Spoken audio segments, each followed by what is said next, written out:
iPlusന്റെ പുതിയൊരു വീഡിയോയിലേക്ക് എല്ലാവർക്കും സ്വാഗതം.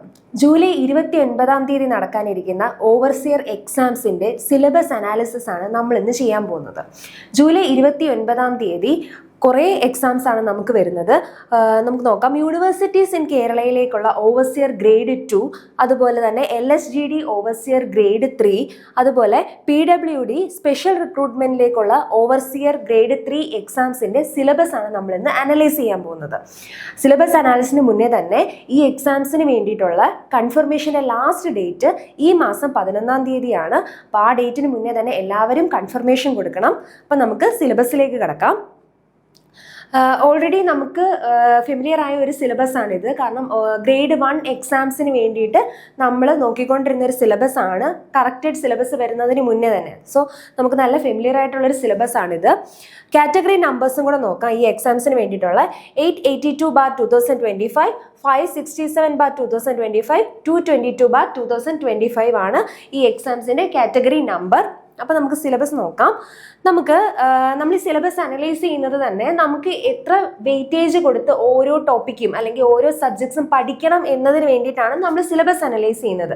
അപ്പം നമ്മൾ ഈ മാർക്ക് ഡിസ്ട്രിബ്യൂഷൻ വെച്ചിട്ട് വേണം ഓരോ സബ്ജക്റ്റിനും എത്ര ടൈം മാറ്റിവെക്കണം, എത്ര ഇമ്പോർട്ടൻസ് കൊടുക്കണം എന്ന് നോക്കാനായിട്ട്.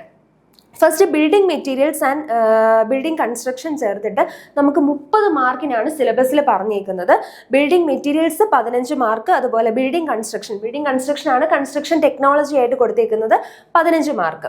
ഓൾമോസ്റ്റ് എല്ലാ ടോപ്പിക്സും ഇതിനകത്ത് വരുന്നുണ്ട്.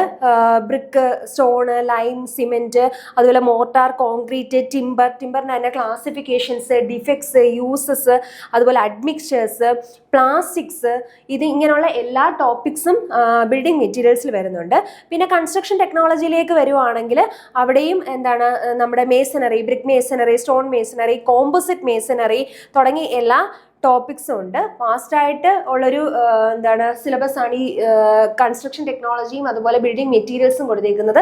30 മാർക്കിനാണ് സിലബസ് വന്നിരിക്കുന്നത്. സോ നമ്മൾ ഒരുപാട് ടൈം നമുക്ക് ഇൻവെസ്റ്റ് ചെയ്താലും നമുക്ക് നല്ല മാർക്ക് സ്കോർ ചെയ്യാനായിട്ട് ചാൻസ് ഉള്ള പോർഷൻസ് ആണ് ഇതെന്ന് പറയുന്നത്. ഓക്കെ, അടുത്തത് ബിൽഡിംഗ് ഡ്രോയിങ് ആൻഡ് പ്ലാനിങ് ആണ്. ബിൽഡിംഗ് ഡ്രോയിങ് ആൻഡ് പ്ലാനിങ്ങിന് 10 മാർക്കാണ് കൊടുത്തിരിക്കുന്നത്.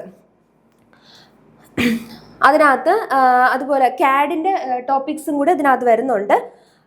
പിന്നെ RCC ആൻഡ് സ്റ്റീൽ സ്ട്രക്ചേഴ്സ് ചേർത്തിട്ടാണ് 10 മാർക്കിന് സിലബസ് വന്നിരിക്കുന്നത്. പിന്നുള്ളത് public health and sanitary engineering. 5 മാർക്കിനാണ് ടോപ്പിക്സ് ചോദിച്ചിട്ടുള്ളത്. പിന്നുള്ളത് road, railway, bridges and tunnel. ഇതിനെല്ലാം കൂടെ ചേർത്തിട്ട് 10 മാർക്കാണ്. പിന്നുള്ളത് ഇറിഗേഷൻ എഞ്ചിനീയറിംഗ് ആണ്. ഇറിഗേഷൻ എഞ്ചിനീയറിംഗ് 10 മാർക്കാണ്. ഇറിഗേഷൻ എഞ്ചിനീയറിംഗിൽ ഹൈഡ്രോ ഇലക്ട്രിക് പ്രൊജക്ട് എന്ന് പറയുന്നൊരു ടോപ്പിക്കും കൂടെ വന്നിട്ടുണ്ട്. അതിൻ്റെ കമ്പോണന്റ് പാർട്സും ഫങ്ഷൻസും, അപ്പോൾ അതും കൂടെ പഠിക്കണം. പിന്നെ ഉള്ളത് എസ്റ്റിമേഷൻ ആൻഡ് കോസ്റ്റിംഗ് ആണ്. എസ്റ്റിമേഷൻ ആൻഡ് കോസ്റ്റിങ്ങിന്റെ സിലബസിനകത്ത് 5 മാർക്കാണ് ചോദിച്ചിരിക്കുന്നത്. വാലുവേഷന്റെ ടോപ്പിക്സ് ചോദിച്ചിട്ടില്ല. സോ അത് വളരെ ചെറിയ രീതിയിലാണ് ആ ഒരു ടോപ്പിക് എസ്റ്റിമേഷൻ ആൻഡ് കോസ്റ്റിങ്ങിൽ നിന്നും ചോദിച്ചിട്ടുള്ളത്. പിന്നുള്ളത് സർവേയിങ് ആൻഡ് ലെവലിംഗ് ആണ്. സർവേയിങ്ങിലാണെങ്കിൽ നമ്മുടെ അഡ്വാൻസ്ഡ് സർവേയിങ്, അതായത് ടോട്ടൽ സ്റ്റേഷനൊന്നും നമ്മുടെ സിലബസിൽ പറഞ്ഞിട്ടില്ല.